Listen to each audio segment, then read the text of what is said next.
میں نے اشر سے کہا تھا کہ میں آخری سانس تک اس کا انتظار کروں گی، اگر میں نہ کر سکی تو، اگر میں نے اپنا وعدہ پورا نہ کیا تو یا اللہ میں کیا کروں تو بتا۔ اس کی ہچکی بند ہو گئی تھی۔ ماہی یار دروازہ کھولو، ہنا کی چہیتی آواز اس کی سماعتوں سے ٹکرائی۔ اس نے اپنے آنسو صاف کیے، خود کو کمپوز کرتی اٹھی اور دروازہ کھولا۔ ہنا اس کے سرخ چہرے کو دیکھتے ہوئے بولی، کیا ہوا ہے ماہی، تم رو رہی ہو؟ نہیں تو بس ذرا سا درد ہے سر میں، وہ سرسری انداز میں بولی۔ میرے پاس تمہارے لیے ایسی نیوز ہے جسے سن کر تمہارا سارا درد اورنچھو ہو جائے گا۔ وہ چہک کے اس کی گلے میں باہیں ڈال کر اس کے کندھے پر تھوڑی چمائی بولی۔ ماہی نے ڈرتے ڈرتے پوچھا، نیکسٹ ویکینڈ پر تمہاری انگیجمنٹ ہے؟ ہنا نے پیار سے اس کے گلے لگتے ہوئے کہا۔ ماہی کو لگا کسی نے اس کی کان میں سور پھونک دیا ہے۔ کیا ہوا، تم خوش نہیں ہو؟ ہنا نے اس کے چہرے کا اڑتا ہوا رنگ دیکھ کر پوچھا۔ نہیں ایسی بات نہیں، بس سر میں درد ہے، میں آرام کرنا چاہتی ہوں۔ اپنے آنسو کو گھونٹتی ہنا سے نظریں چراتی بیڈ پر لیٹتی ہوئی بولی، اوکے تم ریسٹ کرو۔ ہنا کو وہ تھکی ہوئی لگی، اس لیے وہ اس کے روم سے چلی گئی، ورنہ اس کا ارادہ اسے خوب تنگ کرنے کا تھا۔ ماہی ہچکیوں سے رو رہی تھی، منہ کے آگے دوپٹہ کیے وہ اپنی چیخوں کا گلا گھونٹنے کی کوشش کر رہی تھی۔ کیا کروں، اشر کو بتاؤں یا نہیں؟ سوچوں کہ ایک طوفان نے اسے جگڑ لیا۔ ساری رات اسی طرح روتی رہی، جس کی وجہ سے اسے سخت تیز بخار ہو گیا۔ ماہی بیٹا کیا ضرورت تھی آج یونیورسٹی جانے کی، گھر پر رہ کر آرام کرتی۔ صبیحہ بیگم نے شفقت سے اس کے سر پر ہاتھ پھیرتے ہوئے کہا، تائی جان آج بہت ضروری ہے جانا، بہت ضروری ٹیسٹ ہے آج، بس ویسے ہی وہی دینے جا رہی ہوں۔ بے دلی سے ناشتہ کرتے ہوئے بولی، جبکہ سر درد سے پھٹا جا رہا تھا، بخار سے سارا جسم شدید درد کڑھا رہا تھا۔ ہنا بمشکل جمائی روتی انتقائی، تم تیار نہیں ہوئی؟ ہنا نہیں یونیورسٹی جانا؟ نہیں یونیورسٹی کیا؟ صبیحہ بیگم نے اس سے پوچھا۔ نہیں ماما، آج فری ڈے ہے، اس نے ناشتہ شروع کرتے ہوئے کہا، تو ماہی کے ساتھ ہی چلی جاتی، اس کی طبیعت ٹھیک نہیں۔ انہوں نے اس سے کہا، کیا ہوا ماہی کو؟ اس نے فکر مندی سے پوچھا، کل رات سے سخت بخار ہے، گھر پر رہ کر آرام کرتی، مگر کوئی ضروری ٹیسٹ ہے اس کا آج، انہوں نے بتایا۔ ہنا نے ماہی کا چہرہ غور سے دیکھا، کل تک جو چہرہ رہنائیوں سے بھرپور تھا، ایک ہی رات میں مرجھا گیا تھا۔ ہنا کو ہر طرف بین ہی بین نظر آئے۔ اس نے ماہی سے بات کرنے کی کوشش سوچا، جو سوچوں کی کسی سمندر میں سر تا پیر ڈوبی ہوئی تھی۔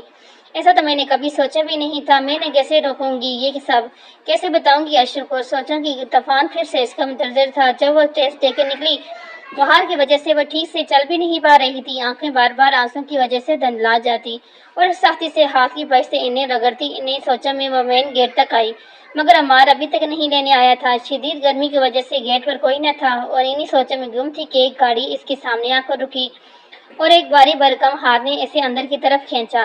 چھوڑو مجھے، کون ہو تم لوگ، چھوڑو مجھے۔ وہ اپنا دفاع کرنے کی بھرپور کوشش کر رہی تھی، مگر ایک تو بخار کی وجہ سے کمزوری، دوسری مضبوط گرفت کی وجہ سے زیادہ ہل نہ سکی۔ اے لڑکی، زیادہ شور مچانے کی ضرورت نہیں، ان میں سے ایک نے اس کے منہ پر تھپڑ مارتے ہوئے کہا۔ ارے صبیحہ بیگم، ماہی کی طبیعت کیسی ہے اب؟ سردار آغا، وقار آغا اور حماد دفتر سے آ چکے تھے اور سب شام کے وقت لان میں بیٹھے چائے پی رہے تھے، جب سردار آغا نے پوچھا، ہاں فریحہ بلاؤ اسے بھی، تازہ ہوا میں بیٹھے گی تو بہتر محسوس کرے گی۔ وقار آغا نے اپنی بیگم سے کہا، ماہین تو ابھی تک نہیں آئی؟ انہوں نے بتایا، کیا مطلب امی ابھی تک نہیں آئی؟ عمار گیا نہیں اسے لینے؟ حماد نے چائے کا کپ میز پر رکھتے ہوئے فکر مندی سے پوچھا۔ ہاں عمار گیا ہوا ہے اسے لینے، آیا نہیں دونوں ابھی تک؟ انہوں نے بتایا، میں کرتا ہوں کال۔ حماد نے عمار کا نمبر ملایا، مگر فون بزی جا رہا تھا، پھر اس نے ماہین کا نمبر ملایا تو وہ بند جا رہا تھا۔ کیا ہوا؟ سردار آغا نے پوچھا۔ بابا ماہی کا فون بند جا رہا ہے، عمار اٹھا نہیں رہا۔ حماد کے بتانے پر ایسے سب حقیقتاً پریشان ہو گئے تھے۔ اتنی دیر میں گاڑی کا ہارن بجا، گارڈ نے گیٹ کھولا اور عمار گاڑی کے گراج میں لے آیا۔ سب لوگ اسی کی طرف دیکھ رہے تھے اور گاڑی سے اتر کر بمشکل چلتے ہوئے ان تک آئے۔ اس کے چہرے سے لگ رہا تھا کہ ابھی رو دے گا۔ حماد کے بتانے پر سب حقیقتاً پریشان ہوئے۔ اتنی دیر میں گاڑی کا ہارن بجا، گارڈ نے گیٹ کھولا تو عمار گاڑی گراج میں لے آیا۔ سب لوگ اسی کی طرف دیکھ رہے تھے۔ وہ گاڑی سے اتر کر بمشکل چلتا ہوا ان تک آیا۔ اس کے چہرے سے لگ رہا تھا کہ ابھی رو دے گا۔ عمار بیٹا، اتنی دیر لگا دی، ماہی کہاں ہے؟ سردار آغا نے پریشانی سے پوچھا۔ عمار سر جھکائے کسی مجرم کی طرح کھڑا کچھ نہ بولا۔ عمار کیا ہوا، ماہی کہاں ہے؟ اس بار حماد نے پوچھا۔ وہ ماہی آپی نہیں ملی، عمار نے بمشکل آنسوؤں کو اندر دھکیلتے ہوئے کہا۔ کیا مطلب نہیں ملی؟ حماد اس کی بات پر حواس باختہ ہو گیا۔ میں جب یونی گیا تو گیٹ پر کافی ریڈ کیا، جب آپی نہیں آئی تو میں نے ان کے ڈپارٹمنٹ گیا، وہاں بھی نہیں تھی، پھر میں نے ساری یونیورسٹی چھان ماری، مگر وہ کہیں نہیں تھی ملی۔ وہ رکا، گھر آ کر گارڈ سے پوچھا تو اس نے بتایا کہ آپی گھر نہیں آئی۔ دوبارہ جا کر ساری یونیورسٹی دیکھی، مگر آپی کہیں نہیں تھی۔ یونیورسٹی کے ارد گرد سڑکوں پر قریب کے سارے پارکس اور ریسٹورنٹ دیکھ آیا ہوں مگر آپ کی کہیں کوئی نام نشان نہیں ملا۔ اس نے بات کے اہتمام پر آنکھوں میں پر ہاتھ رکھ لی ہے۔ اسے ڈر تھا کہ کہیں اس کی آنکھیں جھلک نہ جائیں۔ عمار کی بات پر لائن میں سکتہ طاری ہو گیا۔ سب کی سانسیں اکھڑ رہی تھی۔ صبیہ اور فریحہ بیگم نے ڈال سی کرسیوں پہ بیٹھ گئی۔ حماد کو جیسے ہی ہوش آیا وہ گاڑی کی طرف بھاگا۔ اسے جاتا دیکھ کر سردار آغا اور وقار آغا بھی اس کے پیچھے گئے۔ میں ماہی کی ساری دوستوں سے پوچھتی ہوں، ثنا بمشکل آنسو ضبط کرتی اندر کی طرف بھاگی۔ زہرا کبھی صبیحہ کو دلاسے دیتی، کبھی فریحہ بیگم کو۔ ہوا میں ایک سسکی ابھری۔ سب نے اس کی طرف دیکھا۔ ہاں جان روشین بیٹھی اپنے منہ پر ہاتھ رکھے اپنی سسکیوں کو گلا گھونٹنے کی کوشش کر رہی تھی۔ روشنی میری جان کچھ نہیں ہوا، ریلیکس مل جائے گی ماہین، کچھ نہیں ہوا۔ زہرا نے آگے بڑھ کر اسے گلے لگا کر دلاسے دینے کی کوشش کی۔ عمار پھر سے گاڑی کے لیے نکل چکا تھا۔ ہنا ماہی کے سب دوستوں سے پتہ کر چکی تھی مگر ماہین کہیں نہیں تھی اور نہ ہی کسی کو اس کی کوئی خبر تھی۔ عمار پھر سے یونیورسٹی اور ارد گرد چھپا چھان چکے تھے مگر ماہین کا کہیں اتا پتہ نہ چل رہا تھا۔ میرے خیال میں اب ہمیں پولیس میں رپورٹ درج کروا دینی چاہیے۔ سردار آغا نے اپنی رائے دی۔ جی ابو، میرا بھی یہی خیال ہے۔ حماد نے ان کی ہاں میں ہاں ملائی۔ کچھ بھی کریں آپ لوگ، مجھے بس میری بچی لا دیں۔ وقار آغا نے غم سے نڈال ہوتے ہوئے کہا۔ حوصلہ کرو وقار، بس دیکھو ہو جائے گا انشاءاللہ۔ ماہی جہاں بھی ہوگی خیریت سے ہوگی، سردار آغا نے اپنے چھوٹے بھائی کو حوصلہ دیتے ہوئے کہا۔ ان کی حالت ہی کوئی کم نہ تھی۔ آہن ماہین ان کی بھی بیٹی تھی، مگر انہیں کیا معلوم کہ کاتب تقدیر کو کچھ اور ہی منظور ہے۔ ہمیں گمشدگی کی رپورٹ درج کروانی ہے۔ حماد نے تھانے دار سے کہا جو کہ بروسٹ کے ساتھ انصاف کرنے میں مصروف تھا۔ کس کی؟ اس نے لاپرواہی سے پوچھا۔ اپنی بہن کی۔ حماد بولا۔ پوری بات بتاؤ۔ تھانے دار مصروف انداز میں۔ وہ صبح یونیورسٹی گئی تھی، اس کے بعد سے لاپتہ ہے۔ حماد نے مختصر بتایا۔ دیکھو بھائی، یہ بڑا سادہ سا معاملہ ہے، لڑکی بھاگی ہوگی کسی عاشق کے ساتھ۔ تھانے دار نے اسی انداز میں بولا جیسے کوئی معمولی سی بات ہے۔ اس کی بات سن کر ان چاروں کو غصہ کھولنے لگا۔ انسپکٹر صاحب دیکھیں، میری بہن ایسی نہیں، آپ پلیز رپورٹ درج کیجیے۔ حماد بہت ضبط سے تہمت سے کہا۔ دیکھا لڑکی، یہاں کا سب لوگ یہی کہتے ہیں، میری بہن ایسی نہیں، میری بیٹی ایسی نہیں۔ تھانے دار نے حماد کی نقل اتارتے ہوئے کہا۔ یہ سب تو پرورش کرتے ہوئے سوچنا چاہیے تھا نا۔ میری صلاح مانو تو گھر جاؤ، لڑکی آ جائے گی 2 دن میں گھر، اور ساتھ میں خوشخبری بھی لے کے آئے گی۔ تھانے دار نے اپنی ساری حدیں پار کرتے ہوئے حماست سے کہا۔ اوئے یہ زبان سنبھال کے بات کر۔ عمار کا پارا فل ہائی ہو چکا تھا، وہ تکبیر چیختے ہوئے بولا۔ عمار نہیں، چلو یہاں سے۔ حماد نے آگے بڑھ کر سنبھالا اور باہر لے گیا۔ اوئے آواز نیچے رکھ لونڈے، ورنہ تسلاحوں میں ڈالنا نہ تجھے تو تیری ساری اکڑ نکل جانی ہے، تھانے دار نے بھی اونچی آواز میں بولا۔ ان سب کے جانے کے بعد تھانے دار ریسیور اٹھایا اور نمبر ڈائل کرنے لگا۔ تیسری بیل پر فون اٹھا لیا گیا۔ سلام صاحب، جی صاحب، جی صاحب، جیسے آپ نے بولا تھا بالکل ویسے ہی کیا صاحب۔ جی صاحب، شکریہ صاحب، جی صاحب، روز بہت مزے کے ہیں، جی صاحب شکریہ۔ تھانے دار فون پر میٹھی زبان سے کسی کی جو حضوری کر رہا تھا۔ رات کے 12:30 بج چکے تھے مگر ماہین کا کہیں پتہ نہ چلا۔ وہ سب شکستہ ہور سے گھر لوٹے۔ جیسے ہی وہ گھر میں داخل ہوئے، خواتین پر امید نظروں سے انہیں دیکھ رہی تھی۔ وہ سب گردنیں جھکائے ہوئے تھے، کسی نے نظریں نہیں ملا پا رہے تھے۔ وقار، ماہین کدھر ہے؟ آپ لائی نہیں اسے؟ اچھا سمجھ گئی، وہ باہر ہی ہے نا، تنگ کر رہی ہے نا جان بوجھ کر ہمیں؟ فریحہ بیگم نے وقار آغا سے پوچھا۔ ان کی ذہنی حالت کسی کو ٹھیک نہ لگی۔ وہ باہر کی طرف پر امید نظروں سے لپکی تو وہ وقار آغا نے انہیں بازوں سے پکڑ کر اپنے ساتھ لگا لیا۔ صبر کرو فریحہ، ماہی آ جائے گی، انہوں نے روتے ہوئے کہا۔ نہیں نہیں ماہی، وہ ماہین کو پکارتی ہوش و حواس سے بیگانہ ہو چکی تھی اور ماں تھی، کیسے اپنی بیٹی کی گمشدگی پر صبر کرتی؟ حال میں سسکیاں ہی سسکیاں گونج رہی تھی، ہر آنکھ پر نیم تھی، ہر دل پھٹ رہا تھا مگر قسمت، ہائے رے قسمت، سارا کھیل اسی قسمت کا ہی تو تھا۔ ستم کیسا، کرم کیسا، جفا کیسی، وفا کیسی، ایک قسمت میں ہو جلنا، دوا کیسی، دوا کیسی۔ اس کے سر میں شدید درد اٹھ رہا تھا، بدن بہار کی حدت سے تپک رہا تھا۔ اس کے ہلنا چاہا مگر ہل نہ پائی۔ اس کے ہاتھ پاؤں بندھے ہوئے تھے، بولنا چاہا بول نہ پائی، منہ پر ٹیپ لگائی ہوئی تھی۔ آہستہ آہستہ آنکھیں کھول کے ارد گرد کا منظر دیکھا۔ وہ کسی انجان کمرے کے ٹھنڈے یا فرش پر کمر کے بل گری ہوئی تھی۔ اس نے یاد کرنا چاہا تو یونیورسٹی سے نکلنے کے سارے واقعات اس کے ایک ایک کر کے یاد آنے لگے۔ وہ ایک دم ہوش سے اٹھ کے بیٹھی، اسے کسی انہونی کا احساس ہوا۔ اس کی ریڑھ کی ہڈی میں سنسنی دوڑی۔ یا اللہ، یا میرے اللہ، میں یہاں کیسے آئی؟ کیوں لائے مجھے یہاں؟ یا اللہ مجھ پر رحم فرما، مجھے بچا لے۔ وہ آنکھیں بند کیے رب سے ہم کلام ہوئی۔ خوف کے باعث آنکھوں سے آنسو ابل ابل کر آ رہے تھے۔ زوردار آواز سے دروازہ کھلا، اندر آنے والے کو دیکھ کر ماہین کی جان ہوا ہونے لگی۔ ہیلو جانے من، اٹھ گئی والی نے اس کے پاس نیچے بیٹھتے ہوئے کہا۔ وہ سیم کا تھوڑا دور ہوئی۔ ارے میری جان، ڈر کیوں رہی ہو؟ اس کے منہ پر سے ٹیپ اتارتے ہوئے کیا چاہتے ہو تم؟ کیوں لائے ہو مجھے یہاں؟ ماہین نے اس کی آنکھوں میں آنکھیں ڈالتے ہوئے پوچھا۔ تمہیں پتہ ہے تمہاری یہی دیدہ دلیری ہی تو مجھے باغی، اور اس کے گال پر اپنی 2 انگلیاں پھیرتے ہوئے بولا، ہاتھ مت لگاؤ مجھے۔ ماہین چہرہ موڑتے ہوئے تقریباً چیخی، آرام سے جانے من، کیوں اپنی سریلی آواز کا بڑا غرق کرنے پر تلی ہو؟ یہاں تمہیں سننے والا میرے سوا کوئی نہیں ہے، اس نے اسے بہلانے والے انداز میں کہا۔ کیا چاہتے ہو تم؟ اس نے ڈرتے ڈرتے پوچھا۔ یہ کی نا تم نے مطلب کی بات؟ بس اس تھپڑ کی وصولی چاہتا ہوں، اسے دائیں گال پر ہاتھ رکھ ڈرتا ہوا بولا۔ ماہین نے اسے زور سے دھکا دیا اور اٹھ کر بھاگنے کی کوشش کی، مگر وہ باریکی درستگی سے اس کا بازو پکڑ کر واپس زمین پر پٹخ دیا اور کڑاہ کرے گی، آئندہ یہ کوشش مت کرنا ورنہ مجھ سے اچھا کوئی نہیں ہوگا۔ وہ شہادت کی امید سے اسے اعلان کرتے ہوئے بولا، اور بھاگ کر جاؤ گے بھی کہاں؟ یہاں یہ لاہور نہیں کراچی ہے میری جان۔ وہ باقاعدہ باہیں کھولے اسے ہنستے ہوئے بولا۔ ماہین کو لگا اب وہ سانس نہیں لے پائے گی، اور چلو آؤ اپنے ان پلوں کو یادگار بناتے ہیں۔ وہ اسے باہوں میں بھرتے ہوئے بولا، چھوڑو مجھے، جانے دو پلیز، جانے دو۔ ماہین مسلسل مذمت کرتے ہوئے بولی، مگر ایک طاقتور مرد کے آگے وہ بخار سے جھلستی ہوئی لڑکی کیا کر سکتی تھی؟ باری نے اسے بیڈ پر چٹک دیا۔ نہیں پلیز نہیں، ایسا مت کرو، میں تمہارے آگے ہاتھ جوڑتی ہوں۔ ماہین بلکتی ہوئی بولی، مگر وہ درندہ سن کب رہا تھا؟ انسان ہوتا تو سنتا، وہ انسان تھوڑی تھا، جانور تھا۔ جانور ماہین کے پور پر اپنی ہوش کا درندگی کا نشان چھوڑ رہا تھا۔ ماہین کو اپنے وجود ایک ہی آگ میں جلتا محسوس ہو رہا تھا۔ وہ تکلیف میں تھی، بے حد تکلیف میں۔ وہ روتی رہی، بلکتی رہی، کبھی اللہ سے مدد مانگتی، کبھی بابا تایا حماد عمار کو پکارتی، کبھی اشر کو، اس امید سے کہ جیسے وہ سن لے گا۔ اتنی کشش تو ہے نگاہ شوق میں، ادھر دل میں خیال ہے ادھر وہ بےقرار ہو جائے۔ اشر اشر بچاؤ۔ اس کی سانسیں تیز تیز تر ہوتی جا رہی تھی۔ بچا لو مجھے پلیز۔ اس کی دھڑکنیں بے لگام ہو رہی تھی۔ اشر، اس کا پورا جسم کمرہ میں 16 ڈگری پر اے سی چلنے کے باوجود پسینے میں بھیگ چکا تھا۔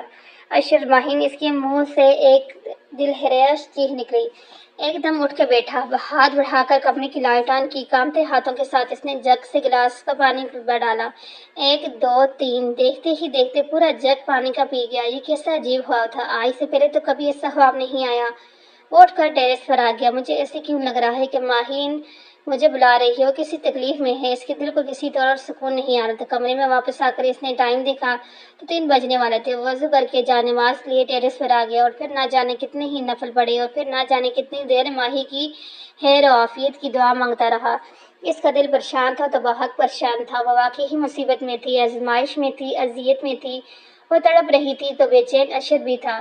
اگر ایک دل پھٹ رہا تھا تو دوسرا چیخ رہا تھا۔ یہی تو محبت تھی، سچی پاکیزہ محبت جو اللہ کی طرف سے عطا کردہ تھی۔ اگر دنیاوی محبت ہوتی تو شاید 1 ہی سال رہ پاتی، پر یہاں تو معاملہ 10 سال سے بھی زیادہ کا تھا۔ حسن محلہ میں رات آنکھوں میں کٹتی تھی۔ فریحہ بیگم کی طبیعت اب بہتر تھی۔ ڈاکٹر نے انہیں نیند کا انجیکشن دیا تھا۔ وقار آغا ایک ہی رات میں بوڑھے ہو گئے تھے۔ بیٹی کا غم انہیں لے ڈوبا تھا۔ ناشتے کی ٹیبل پر ناشتہ موجود تھا، مگر کوئی کر نہیں رہا تھا۔ کوئی کرتا بھی کیسے؟ کسی کے حلقے سے نوالا اترتا بھی کیسے؟ ان کی ماہی ان سے دور تھی، نہ جانے کہاں، سب ایک ہی غم میں مبتلا تھے، ایک دوسرے کو سنبھال رہے تھے۔ سمینہ بیگم اور ریحانہ بھی سورج کی پہلی کرن کے ساتھ پہنچ گئے تھے۔ بابا جان، میں اور عمار ماہین کی یونیورسٹی جا رہے ہیں۔ اس بار ساری یونیورسٹی کی CCTV فوٹیج دیکھ آئے ہیں، اور ڈی سی طاہر سے بھی میری بات ہو گئی ہے۔ پولیس بھی ہمارے ساتھ تفتیش شروع ہو چکی ہے۔ حماد نے سردار آغا کو بتایا۔ ڈی سی طاہر حماد کا کلاس فیلو اور اچھا دوست تھا۔ وہ بس بامشکل سر ہلا سکا۔ کیا ہوا بھائی، آپ ٹھیک تو ہیں نا؟ ناشتے کی ٹیبل پر ہادیہ نے اشر کو پریشان حال دیکھا تو پوچھا۔ ہوں ٹھیک ہوں، اشر نے مختصر جواب دیا۔ لگ تو نہیں رہا۔ حنان نے اسے غور سے دیکھتے ہوئے پوچھا، کیا ہوا بیٹا، طبیعت تو ٹھیک ہے نا؟ ٹھیک ہوں، اسے سوئی نہیں گیا؟ ابراہیم صاحب نے پریشان ہوتے پوچھا۔ جی بابا ٹھیک ہوں، شاید نیند پوری نہیں ہوئی اس لیے ڈاؤن فیل کر رہا ہوں۔ اشر نے بات ٹالنی چاہی تو بیٹا آ جاؤ، آفس نہ جاؤ، ریسٹ کرو، انہوں نے کہا۔ جی بابا، وہ بس اتنا کہہ کر پایا، اور پھر وہ انہوں نے کیا بتاتا کہ اس کے دل کیسے کیسے وسوسے اٹھ رہے تھے، کیسے کیسے برے خیال آ رہے ہیں۔ دل ڈر رہا تھا، بہت زیادہ ڈر رہا تھا۔ وہ بمشکل دو نوالے نگل کر اپنے روم میں آ گیا، پھر سے جا نماز پر بیٹھ کھڑا ہو کر نوافل کے لیے نیت باندھ لی۔ حماد تقریباً بھاگتا ہوا گھر میں داخل ہوا۔ پیچھے عمار اور ڈی سی طاہر بھی تھے۔ اسی طرح سے بھاگتے ہوئے دیکھ کر سب حواس باختہ ہو گئے۔ حماد بیٹا کیا ہوا؟ سب خیریت ہے نا؟ ماہین ٹھیک ہے نا؟ وقار آغا نے پوچھا۔ حماد کو لگا اس کا دل پھٹ جائے گا۔ 2 آنسو اس کی آنکھوں سے نکل کر گال پر بہہ گئے۔ اس نے سر جھکا کر نفی میں ہلایا۔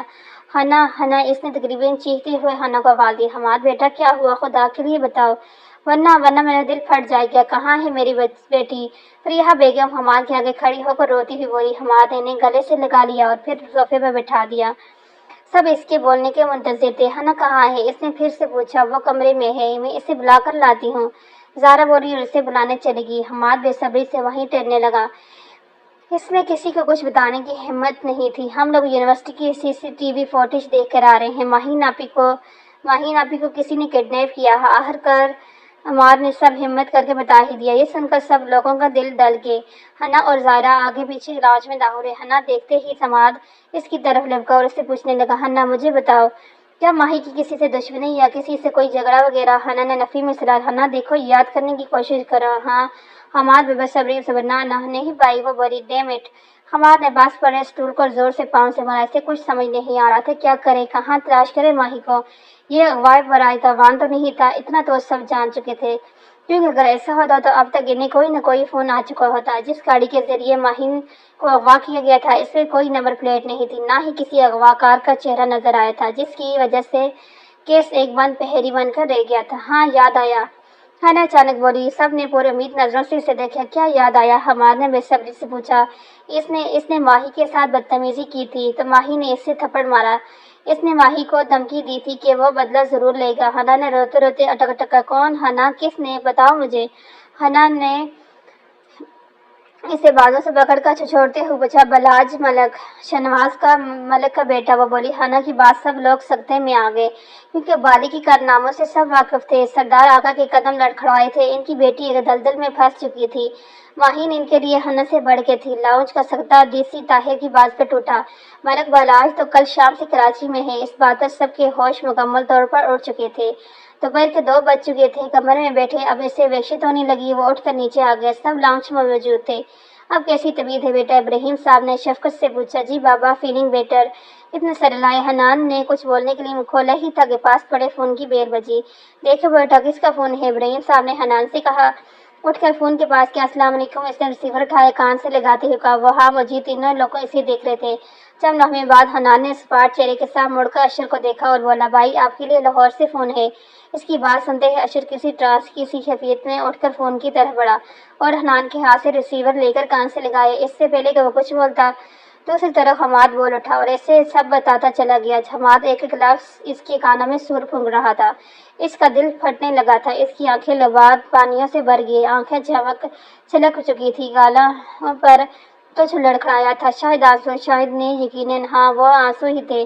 اشر کا چہرہ دوسری طرف ہونے کی وجہ سے کوئی اس کے آنسو نہ دیکھ سکا۔ یہ بات وہ گوارا بھی کیسے کرتا؟ حماد اپنی بات مکمل کر چکا تھا اور DC طاہر اسے کچھ انفارمیشن دے رہا تھا۔ اشر اسے سن بھی رہا تھا یا نہیں، وہ خود بھی نہیں جانتا تھا۔ I am reminding you again, it should be unofficial، DC Tahir نے کہا۔ اشر ہاتھ سے ریسیور گر چکا تھا۔ بھائی کیا ہوا، سب ٹھیک ہے نا؟ حنان نے پوچھا۔ اشر کچھ نہ بولا۔ بھائی، حنان نے اس کا بازو چھوڑا تو جیسے وہ ہوش کی دنیا میں آیا۔ وہ باہر کی طرف بھاگا۔ عمار کسی کام سے اوپر آیا، اپنے کمرے کی طرف جا رہا تھا جب اسے ہچکیوں کی آواز سنائی دی۔ آواز اوپر سیڑھیوں سے آ رہی تھی۔ وہ کمرے میں جانے کے بجائے سیڑھیوں کی طرف بڑھ گیا۔ روشین سیڑھیوں پر بیٹھی گھٹنوں میں سر دیے ہچکیوں سے رو رہی تھی۔ اسے دیکھ کر عمار کا دل بیٹھنے لگا۔ وہ کل سے سب کو سنبھال رہا تھا، اسے اپنے ہوش بھی کہاں تھا۔ ہوش تب تو یہ اسے اپنی تکلیف میں ہے، مصیبت میں تھے، آزمائش میں تھے۔ اوپر آ کر اس نے ایک سیڑھی نیچے بیٹھ کر اور روشنا کی طرف چہرہ کر کے سر گریل کے ساتھ ٹکا دیا۔ روشنا کی آنسوؤں سے بھیگا چہرہ اٹھا کر اسے دیکھا۔ اس کی آنکھیں رو رو کر سوکھ چکی تھی۔ اس کی یہ حالت دیکھ عمار کے دل کو کچھ ہوا۔ اس کا دل چاہا اس معصوم سی موم گڑیا کو زور سے باہوں میں بیج لے اور ہر غم، ہر دکھ، ہر تکلیف سے دور لے جائے۔ اس کا دل چاہا وہ اس کی آنسو پونچھے، اسے سینے سے لگا کر تسلی دے، مگر اس کی پاکیزہ محبت کو یہ بات گوارا نہ تھی کہ وہ کسی بھی جائز تعلق سے پہلے، اس محرم بننے سے پہلے اسے چھوئے۔ وہ تو ڈرتا تھا کہ کہیں غلطی سے بھی اس کا ہاتھ اس مومی گڑیا کو نہ لگ جائے، کہیں یہ میلی نہ ہو جائے۔ اس نے آج تک اسے چھوا نہیں تھا اور نہ ہی کوئی ایسی جسارت کی تھی، کیونکہ اس کی محبت پاکیزہ تھی، صاف تھی، شفاف تھی، ناجائز خواہشات سے پاک، ان سب سے کہیں اوپر، کہیں معتبر۔